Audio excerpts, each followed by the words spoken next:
Sebagai lapisan masyarakat Kota Palembang, beri ucapan selamat kepada 50 DPRD Kota Palembang yang dilantik dan diharapkan nantinya dapat membawa perubahan lebih baik untuk Kota Palembang 5 tahun ke depan. Akan memenuhi kewajiban saya sebagai anggota Dewan Perwakilan Rakyat Daerah Kota Palembang dengan sebaik-baiknya dan seadil-adilnya.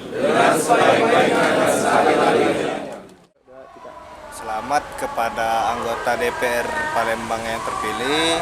Harapannya semoga Palembang lebih maju, infrastruktur lebih terbangun, bebas dari macet, dari banjir. Semoga makin jaya, makin bersih. Kepada 50 anggota DPR Kota Palembang yang terpilih, harapan saya kepada anggota DPR yang terpilih menjadikan Kota Palembang lebih maju, bersih, dan mendengar aspirasi suara masyarakat. Selamat kepada anggota DPR yang terpilih. Semoga harapan kami untuk Kota Palembang ini lebih maju lagi. Kira-kira lebih maju dan aman, bersih. Harapan kita, ayo majulah Palembang. Jangan sampai yang sudah maksudnya itu kan.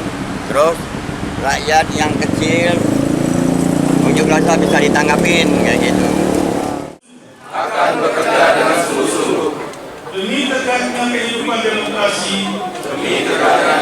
demokrasi, serta mengutamakan kepentingan bangsa dan negara.